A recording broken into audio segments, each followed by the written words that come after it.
तो चलिए, आज बात करते हैं बेलपुर की गर्भवती की। ये कहानी एक माँ की उस अधूरी ममता की है और उस इंतकाम की जिसकी गूंज आज भी उस गांव की हवाओं में महसूस की जा सकती है। कहानी की शुरुआत होती है एक सवाल से, एक ऐसा सवाल जो अंदर तक हिला देता है और जो बेलपुर गांव की खामोश रातों में आज भी गूंजता है। मेरा बच्चा कहाँ है? ये सिर्फ शब्द नहीं है, बल्कि एक माँ के बेहिसाब दर्द की चीख है। ये कहानी है बेलपुर गांव की।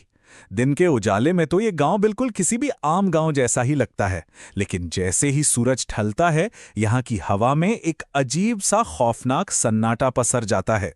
गांव वाले बताते हैं कि वहां एक पुराना पीपल का पेड़ है और उसी के नीचे अक्सर एक औरत दिखाई देती है। और अजीब बात जानते हैं क्या है? उसकी गोद में एक बच्चा तो होता है, पर वो फिर भी अपने ही बच्चे को ढूंढ रही होती है। इस पूरी कहानी का केंद्र है अंजलि। इसी गांव के एक घर में रहती थी। शादी को 8 साल हो चुके थे, लेकिन इन 8 सालों में वो बहू कम और एक गुलाम ज्यादा बनकर रह गई थी। उसका घर बाहर से तो एक साधारण घर था, पर अंदर की चारदीवारी में वो हर रोज तिल तिल कर मर रही थी।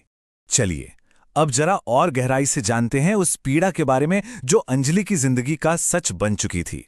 उसके लिए उसका अपना घर एक जंग का मैदान था, और शब्द वो किसी हथियार से कम नहीं थे जो रोज उस पर चलाए जाते थे। सब कुछ शुरू हुआ दहेज के तानों से। तेरे बाप ने दिया ही क्या था? 2 बर्तन और एक पुरानी सी अलमारी।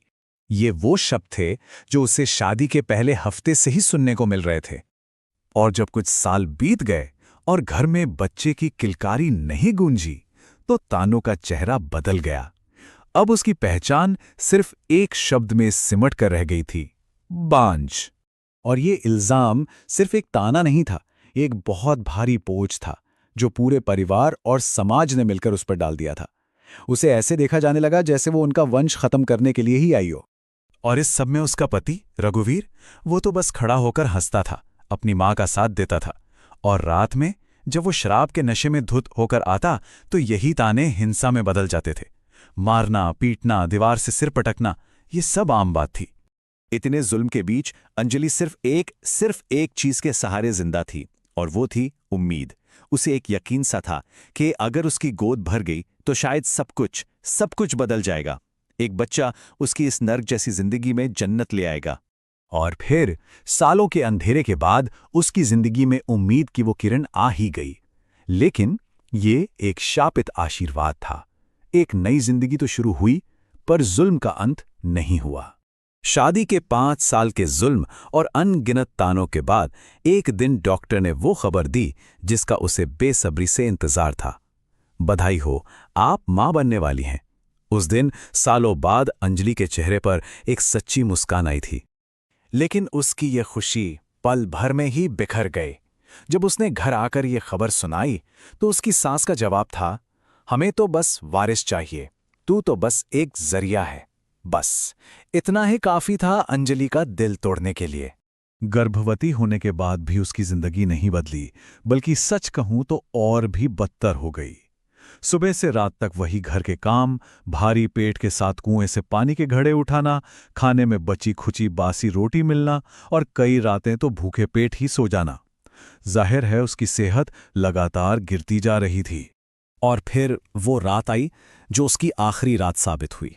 वजह सिर्फ इतनी कि उसने ठंडा खाना परोस दिया था। बस इसी बात पर रघुवीर का पहला थप्पड़ उसके गाल पर पड़ा, और फिर तो लातों और घूंसों की बरसात शुरू हो गई। सास ससुर पत्थर की मूरत बने सब देखते रहे। अंजलि चीखती रही, मेरे पेट में बच्चा है, उसे छोड़ दो। पर किसी ने उसकी एक नहीं सुनी, और फिर सब कुछ खामोश हो गया। अंजलि मर चुकी थी, पर उसके हाथ आखिरी सांस तक अपने पेट को, अपने बच्चे को बचाने की कोशिश कर रहे थे। जो इसके बाद हुआ वो शायद हत्या से भी ज्यादा भयानक था। उन तीनों ने मिलकर उसकी लाश को घर के पीछे वाले खेत में गाड़ दिया। कोई अंतिम संस्कार नहीं, कोई आंसू नहीं।